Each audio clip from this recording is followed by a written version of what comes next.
People moan about the tax system in the UK, although a relatively, I don't know, there's arguments to say it's fair and comparative, but can we stop doing that, comparing how you are to another country, and just focus on our own stuff? Like, there's no tax on children's clothes, but they're expensive anyway, and you're going to have to buy a lot of children's clothes as children grow up and to be adults, right? So I had a letter today to say I've paid too much. Sorry, I haven't paid enough tax. Letter in front of me now. It's £89.40. And yeah, the taxation in the UK is socialised. National insurance tax. All of my income for a financial year. This is where I think you'd have an industrial revolution all over again overnight. At least in the UK. You know, the Industrial Revolution of many years ago, at one time it happened, right? Because technology was on that threshold to produce enough materials to have people with enough expertise to control machines and so on. Just the Industrial Revolution going, look it up. It happened. If overtime was non-taxable somehow, I don't know how they would do it. I don't have the answers. But I think a country would make so much more money in return that governments wouldn't need that to be taxed anyway. If you stop taxing overtime, more people would work anyway. No end of people I talk to is that, oh, I don't really want to do too much overtime because you get taxed. The more you earn, the more you get taxed anyway. Yeah. So all of my income from 2023 to 2024 is quote unquote taxable, but only so much will be taxed because there's a percentage and there's something called a personal allowance before you start getting taxed, right? So income tax rates basically 20% right now, quite high really relative to, I mean, everything goes up anyway, that's inflation.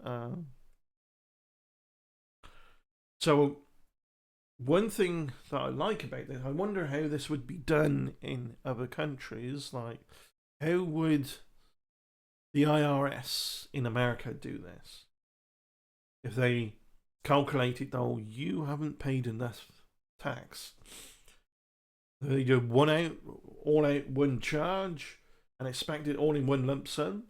Or would they do what they've done here? I'm not going to show the letter because it's personal details on the letter, right? But what I will read to you in their words is we will automatically collect the tax by increasing the tax deducted from your wages or salary or pension, usually in equal installments for 12 months from next April. So we've got a bit of a way to go. Why April? April to April is a financial year. It's a bit weird though. I've had this letter through in September. You know, April to April, you think that all the paperwork would be like, oh, they do all the calculations, but I guess maybe not. There's some leftover work like they do in September. There's a bit, you know, April, May, June, July, August, September. It's a long. I don't know. I find that a little bit bizarre. Comment below if you can explain why they're kind of like that. So here's the thing. Usually it will be charged, it says here, we will automatically collect the tax by increasing the tax deducted from your wages salary or pension, usually in equal installments for 12 months from next April, or you can pay the tax you owe now online through your personal tax account. Most people I know are not going to do that. You pay for it just all in one lump sum. Because you'd make them wait anyway. If they've said, we're doing it in installments, you're going to pay those installments because you got X amount per month. I get paid monthly. So I got X amount monthly. It's a good job, though, that I tend to keep, in this household, we tend to keep money in a jar in case of emergencies.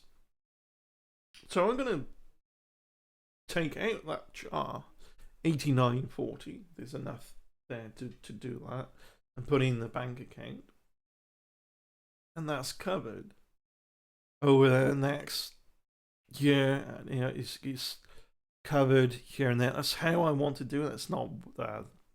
I mean, there's all different ways you can do this, but yeah, I do want to get the project going, the aquatic project, right? And I wonder how much that they're going to do, so charge me per month then to equal the 80, charge extra, whatever, £89.40. Of course, it was a larger yearly wage than usual from my last year because, 2023 I got upgraded. I think it was 2023 or was it? Yeah, I got upgraded to a 12-hour contract. So obviously there was more. 12 hours, yes, but way more than that anyway, because there's overtime on top of that. In my workplace, I went from a measly, pathetic 4-hour contract to 8 hours and then 12 hours. Kind of weird when you book a holiday, though, because a lot of retail companies do this in the UK. You get that contract, and so if you book a holiday, you have to book. Well, I have to book Monday, Tuesday, Wednesday off if I need a holiday, and I get the whole week off. Why? Because it's a 12-hour contract, so it's 4 hours Monday, 4 hours Tuesday, 4 hours Wednesday, which is 12 hours. Alright? And it's a bit bizarre. When I did factory work, you get X amount of hours per year, and if you wanted a day off, you book your day off. You didn't have to have the whole week off. Sometimes I would prefer just to have a day off. Sometimes I would prefer to have a whole week off. Swings and roundabouts.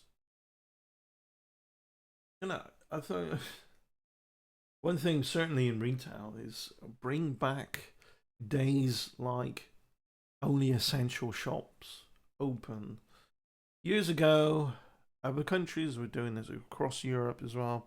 You had 1 day per week. Most things just closed, shut.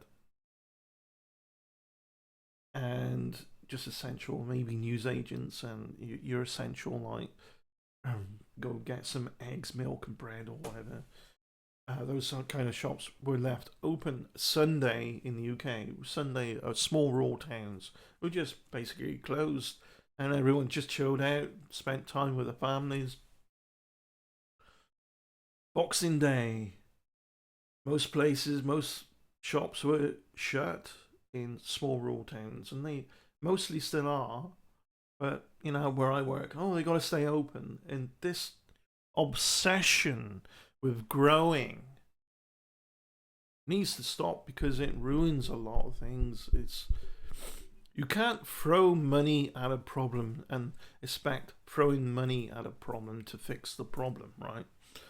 And this is what too many companies do. They're obsessed with gathering more money in to grow and grow and grow, let the growing, if you're growing a little here and there, if you've grown enough to be an established company, you've done things right for that growth, stick to that. Don't try to fix it because it's not broken. Plateau. And then once you're plateauing, if you end up growing a bit more just by like not pushing it, but just by like a natural selection of things growing, look at what, rather than trying to push the envelope out too much. We have stock every single year that is passing over to the next year that we have to put back out. Christmas stuff, for instance, way too much Christmas stuff, over usage of stock coming in that we don't sell. We put it on sale for the approaching Christmas. We actually put it on back off sale for the approaching Christmas coming up. And January sales, I've seen stuff floating around on January sale for 3 years running and keeps going, circling around. Eventually they just stick it in a charity shop, right?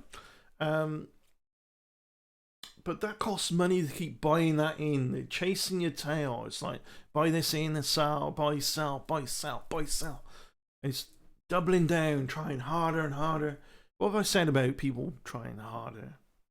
Not smarter, not better. But I've said these things till I'm blue in the face, and only just now, among other things I haven't mentioned in this video, is many things about where I work is they need to stop doing this and that. Many things. Too long to list.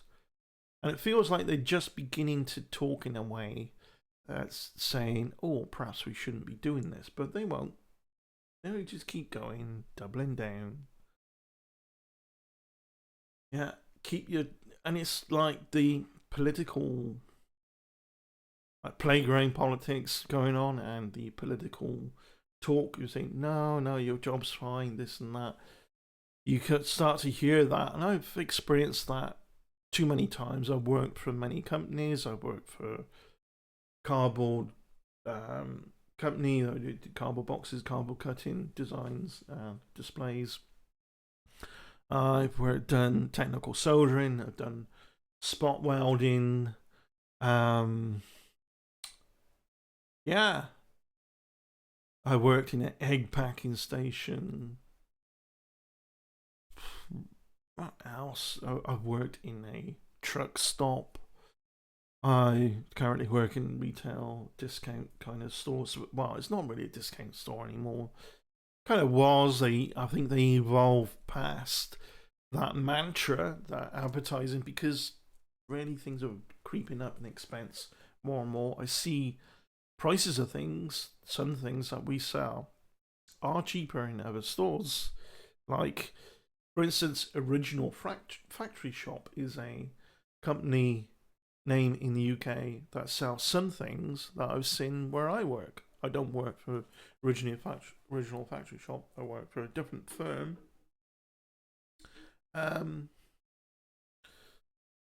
It used to be the other way around. It used to be the cheaper option. Those sorts of things. I think primarily, if they downsize the stock instead of having multiple versions of one thing, and customers are going, spoiled for choice, even shopping bags or plethora. A thing as simple and basic and primitive as a shopping bag. People get deer in the headlights. I don't know which one to have. They're pound shoppers, £1, but they're quite sturdy and strong. So you might think, oh, it's a bit expensive. I agree. I take a rucksack everywhere with me, but you give people too much choice, and the brain collapses. You give them smaller amount of choice, and they're more likely to buy whatever's in front of them because they don't know any different. Get overstimulated with choice, and you start to lose sale. That it needs to be realized in society. It really does. And I think there's another company called Hobbycraft in the UK, and they sell craft stuff. You know, your creative hobbies and woodcutting things, drawing, origami, cardboard things, all kinds of crafty things, um, painting models, whatever, molds, clay, air dry clay, molding that. And looking at what we sell quite a bit of craft and stationery. So does hobbycraft. You know, it's mainly craft and stationery anyway. And I'm thinking the prices of the stuff we get in for the craft could really, really compete with hobbycraft. And it would be a genius move to be in competition with hobbycraft. But no, they got to cover children's toys, box set books, stationery, craft, pens, all this, you know, the amount of squishy toys and early learning books, sticker books, adult colouring books, just kids colouring books, storybooks for children onwards and all that, different age groups. Get rid of all that and just do craft. And they would make a mint overnight. They would, you know, they claim they're doing well. Blah blah blah. It's political talk. A lot of it. Especially when you have, like, I know of another shop in a nearby town closed down because the rent was cutting into the profit margin anyway. And I think, again, if that, where that was, if they did a hobbycraft kind of thing, it would have worked. They did kind of go that way with the arts stuff, but it didn't work out. But without going into detail, they did it the wrong way again. It's not complicated. Excessive amount of money put on signage of all this colour and massive colour and crammed. The stock is really crammed together and so on. Anyone who lives in the UK, you may even conclude who I work for by now, and it's just pathetic. They're chasing their tail here. I had somebody come in, shaking a bit nervous. Hey, you okay? I'm on the autistic spectrum. All this colour, all this signage, and all that is just overstimulating for me. This is what they said. Yeah, it's a bit overstimulating for me as well, and I've got to work in it. But you know, that's not to dismiss people with these issues, and they go on and on about pretending to be. I don't think it is pretending. It's like they only get involved with, oh, we need to care for, we need to be all inclusive and for diversity and inclusion and all this, and make sure the staff are okay and all that. It's only just to cover their own back. You get these courses online to do for your training, and a lot of it really just defaults to, you shouldn't say this, you shouldn't say that, political correctness and so on. And you know, so much political correctness going on. What are you going to do at the end of the day is just grunt at each other because no one's allowed to say anything. You're going to go full circle to be living in the caves at this rate. Of that, you know, if you keep going that route. And again, rumor has it that it's a possibility if certain things happen, if a certain individual passes away, and everything we've heard about, even from them, being including myself and other family members in the will, then inheritance will come my way, and I'll just, you know, yeah, screw you, because don't want to work. But what the problem there is, people coming into, either born into or get inherited finances, they end up being a problem by not looking after the roots and putting money back into the system anyway. So yeah, I probably would look into that, and knowing that how much this is how it's possibility to be. The possibility, and I'm thinking, well, do some voluntary work, look after your roots, put yourself out there, help people, help me help you. If I won the lottery, I would be dropping food at food banks in my area of my origins and my own community. Before it gets so bad, you think, oh, ditch this, I'll go somewhere else to another community. There's a community that I do love that I would visit every year. Didn't this year because of financial issues anyway. Certain, if you go West Country, as I said in the previous video, accents.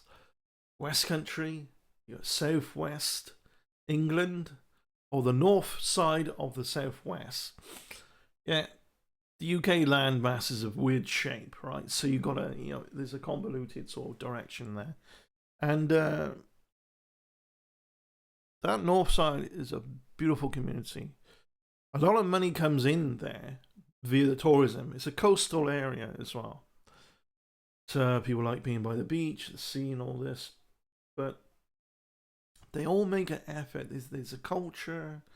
They all look after each other. It's almost a subculture that if you get the jokey, tongue-in-cheek kind of banter. Are we in England?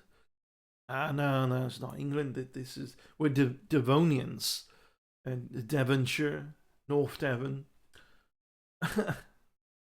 But it's a fun take. It's a banter thing.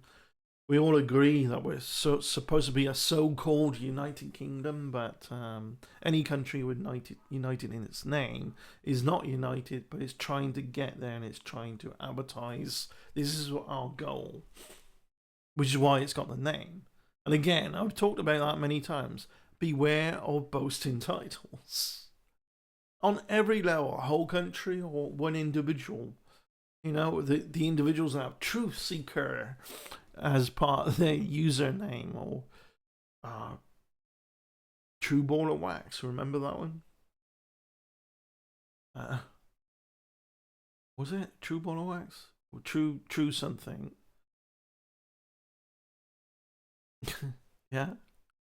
People who claim to be investigators. If you're going to excessively use the title over and over rather than just a bit here and there, it's because they are not that. They're nothing to do with that title. They're not even close.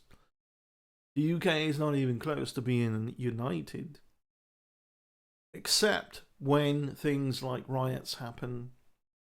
So there is a general consensus for the majority across the UK of where we want to go, but we're not there yet. Will we ever be there? I don't know really, because I don't want to go around and go, oh, the British dream, like how America went around as like the American dream.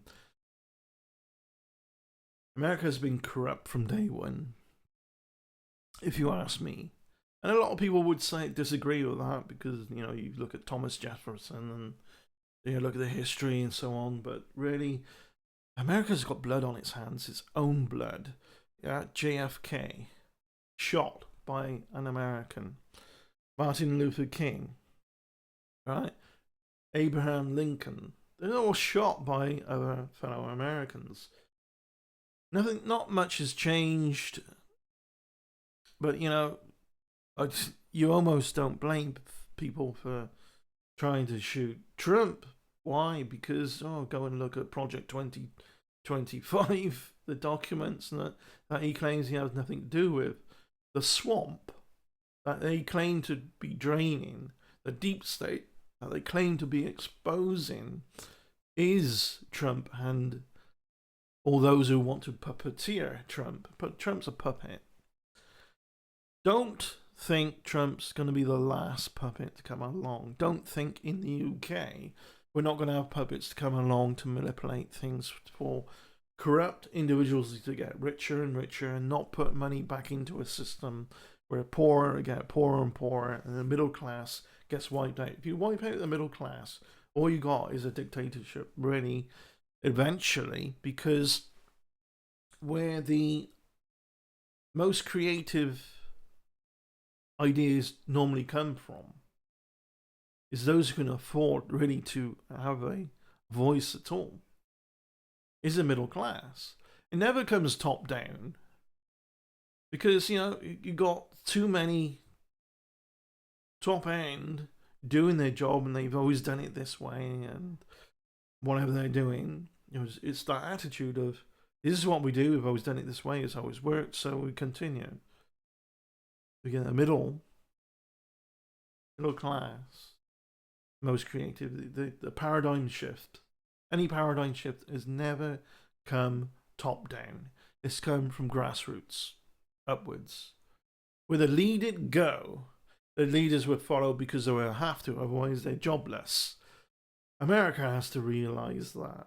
Instead of being addicted to whatever consumerist crap they want to latch onto at any moment because that's what the corruption wants. They want to breed slaves for people to be dumbed down enough to be consumerist addicted and consume and get entertained, but nothing else matters. Been that way for a long time. This is not just new. The deep states, they've been trying to do this for a long time. You want to talk conspiracy? Yeah, just look a bit deeper on how things are hidden in plain sight. The best way to make up something, best way to hide something, is make up something for other people to see. This is what corruption within the American government has done over and over. This is what conservatives did in the UK. Oh, promise the earth and then deliver nothing. Yeah, but the disconnect, disjointedness of these individuals who are very rich but have no brains at all, have no decent enough functioning because they're so lazy. Why do they get lazy? Because they don't have to try so hard because they got all these riches to play with, whether they've inherited, born into it, or however they got rich. They got, you know, the majority of people who are rich didn't really work too hard to get there. And those who did, well, kudos. But don't forget where you came from. People like Johnny Depp, a celebrity, I think we could learn something from people like that because he's very humble versus people like Amber Heard who are not humble. They're just disgusting individuals who want to ride the coattails of successful people. Yeah. But you know, here we are with Rishi Sunak in the UK when he was in power. Not just when, but whenever. Didn't know how to pay for fuel for his own car. Things are always being done for him, right? He's a millionaire.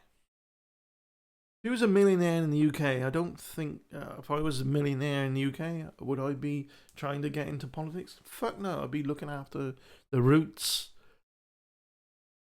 And maybe even going to, because that happens in some small rural towns, is going to meetings where the council of that town have these meetings and have this discussion of what do the general public want in that town, or versus what do they actually need in that town, because there's a big difference between what society thinks it wants versus what it really needs. And in present day politics, there's a lot of, oh, I want, like spoiled children. Of course, you know, I want a lot of things to be a particular way. It's natural. But that's just, you know, you got to improvise and make do with what life gives you anyway. If life puts you in a mud pool and you're in the dirt, you're in the mud, then make a mud hut instead of drowning in the dirty mud and going, is this your fault? Sort of pointing the finger. Yeah, like Aaron Costello said, oh, you're in the mud. You're in the ditch and mud or whatever it was with the rest of us, referring to Cheshire Bay. Did you just admit you're a low life in the mud? Thing is, you're in the mud, blaming everyone else, blaming them that it's their fault that you're in the mud. They put you there when you put yourself there. Put Cheshire in the mud, she'd make a mud hut and dry it out and have people over for a party and converse and see what else they can do for progress. Put Erin in the mud, you just spin and turn around and cry and bitch and throw mud and throw shit, see if it sticks somewhere, and throw enough of it. Just keep throwing it and all that. And it's oh, you people did this to me. He's done it to herself. That's how dysfunctional that person is, but it's how dysfunctional society is when we keep going, I want. What about what do you really need?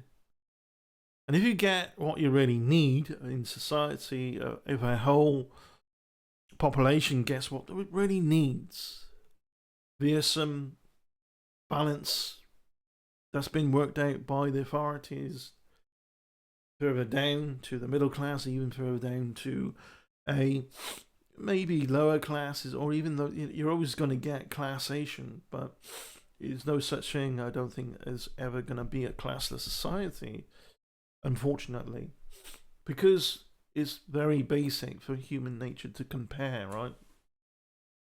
However, if it works in a symbiotic way, it would only do that if we got what we need versus what we want. And once we got what we need, we can do a bit more, oh, I want this, I want that. I want some entertainment here, rather than doing it backwards and get addicted to, oh, I want this, I want that. Oh, we got them wanting there, we got them addicted, let's make some money out of them. I don't care if they're like just poisoning their bodies and being addicted. And it's what 2025 is. It's a document for breeding more slaves who they want to be dumbed down enough only just smart enough to latch on to things that they're addicted to and consume and so on. You know, in some states, I think there was a state a work colleague talked about, babies found in dumpsters is on the rise because they banned abortions. It's the kind of society you want.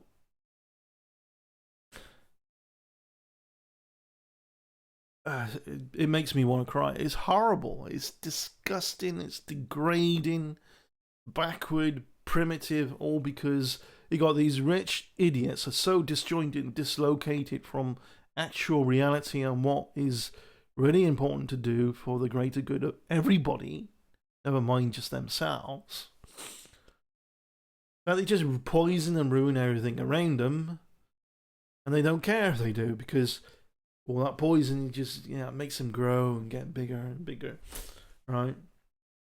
Just like Kim Jong-un, another fat bastard that just really is disgusting and degrading human nature. He's a bad, imagine an alien race go visit it in the past, planet Earth, the discussion on the ship, right, who's volunteering to land on the surface? And they'll all be going, fuck no, fuck, I ain't doing that. The primates are crazy. They all kill each other. They kill an animal, take its liver and put it around a ball shape and kick it around a pitch, football, soccer, or whatever. I mean, then we need to get our priorities right. Do I have the answers? No, it's just putting things into a bigger picture, though. And the greed of growing and growing and growing, and the obsession of that it's a image problem. Oh, if we haven't grown this year, then it's bad. It's a bad image. If we haven't grown X amount for the company this year, whatever company you work for, right? Whereas I think if you've done a good job and sustained and maintained a good job and had people work for you and help them have a job and get paid and so on, that's all that matters, not getting bigger and bigger and bigger. Like Disney, which is now imploding. It's a natural law in nature. If something gets past a certain mass, it's going to collapse in on itself. Right? Can we learn that? It's so freaking obvious. It's right under our nose, and we fail. No, I want more. Bigger. More money. More bigger building, more this, more that. And then, just the obsession with controlling everything. Hence, America really thinks that America's corruption, not American citizens overall, but the corrupt, the most corrupt of the corrupt of America, grouping together, convincing themselves somehow that America can gain global domination, a world global domination. Fuck you. You fix your own shit before you poison everybody else, because you are rotting from the inside out because it's so obsessed with control. America didn't get rid of slavery. Just hid it in plain sight. The best way, again, one more time, the best way to hide something is make up something else for people to see. You didn't get rid of slavery. What were the French thinking when they gave this to you? Statue of Liberty. They were probably taking the piss knowing the French anyway. The Americans give them a Statue of Liberty. They think it's amazing. They'd be jumping up and down going, USA, we're free. Right? Many Americans are way smarter than that. But there's little they can do about it. Many people in the UK are way ahead in smarts of the Conservative Party. But we can only do so much about exposing such idiocy. You can't change the minds of these idiots, but you can keep talking about it and telling people why what they're doing doesn't work. Why a person in power doesn't even know how to pay for fuel for his own car isn't a very good advocate for a prime minister, right? Somebody who does know these things and does know how to do just general everyday things that everyday kind of citizen has to do just to live their life, just to make things function amicably enough so that they can have a relatively okay day from day to day. And that's a kind that, if you can do those things that the rest of the citizens do every day and understand why they have to do those things, fine. That's great. But if you're so disjointed and disconnected, you just don't know all these simple things, because it's always been done for you, then why are you trying to act like you're a leader in this? What, because you got a gift of the gab and you got so much money? The Conservative Party is very much like a cult. And I do ban that word around a lot, but rewind some videos ago when I talked about a letter that some people had from the Conservative Party, and it was a fictional story about kind of time travel, where this letter was supposed to dictate it coming from the future. I mean, I'm not even kidding. That is what people had. That kind of letter. A letter from the future to warn people that they were voted out and things went really bad. The unfortunate thing about Labour having a landslide is not them having a landslide, it's the opposition. The losing parties, the majority of the losing party is still Conservative. To have all these other parties on the other side, on the losing side, doesn't mean they don't have any influence, right? There's still politicians doing their thing. The main goal, the victory, would have been they are the minority, but they weren't. We need to keep chipping away and sharing why their policies don't work versus what would be better here and there. And, you know, at the moment, I don't really know how to get into all that. Some parts of it are above my head. But to talk about it is important. Talk about why Conservative, even back in 2014, people were saying, fuck the Tories. Yeah, it's not a new thing. Back many decades ago, even in the United States, people were complaining about the Republicans. Right? Big time, by the way. And you don't have a Republican Party anymore. You have just a bunch of idiots. And that was planned because Trump was a puppet being puppeteered by a deep state, by a swamp, to install him, delete the party, and install a dictatorship. On that note, fuck America and fuck capitalism done the way that America has done it. It doesn't mean that capitalism's wrong. It can be done in a good way. And yeah, I do want to say screw the tax system here and there, but yeah, I guess, you know,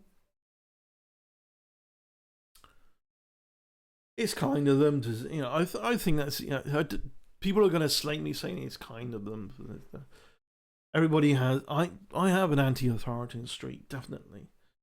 People are going, the government, HM, revenue, customs, and all this, and fucking royal family. Yeah, I know. It's just, I kind of with you on that. I understand why. But, you know, 12 months from next April, paid for this in installments, £89.40. You think, you know, again, everybody wants their cake and eat it and that. So some people would say, oh, maybe because couldn't they have waited till it got bad enough to be £100 plus maybe, and then say, oh, you owe us something? No, this is a socialized system. A national insurance number you get, that you put that in details when you get employed. You get asked what is your national insurance number so that you can get taxed through that, and the taxation gives you these things that are public services here and there. But certainly the NHS, for instance, are taxed via the, you know, you pay for it via national insurance. It's in, yes, of course it's in better days, but this is another example of keep throwing money at a problem and not fixing it. What you need to fix is cutting out the red tape, cutting out the excessive amount of things you keep doing before you actually done anything practical or physical as a doctor or nurse or medical expert or whatever your category and expertise is within the NHS, right? Just random thoughts straight off the top of my head here and there. None of this was scripted. I just went off on a tangent, had this letter through, and it made me wonder. It's like, in other countries, if they have this kind of tax kind of thing they're paying for, it's IRS I've heard some really nightmarish stories from surrounding the IRS in the United States. And I think if they had a letter like this, it makes me think, like, we demand this money now. Whereas they're saying, oh, don't worry, we'll do 12-month installments from April to April financial year. Or you could go online and set up the account to pay it one off. Pay it all in one lump sum. Which I can't afford to do that. I'm going to make them wait anyway. Right? But that's, that's that in a nutshell. I don't know what else. Just thoughts, right? Put comments below what you think about certain things. If I understand what the fuck you're talking about, I might respond. Maybe in text or do a video. Or not, I don't know. This channel's very random and it's about many different things. I want to primarily more and more focus on the ecosystem thing. I've said I'm going to end the video a number of times now, but yeah, peace out. Bye bye. Cheers.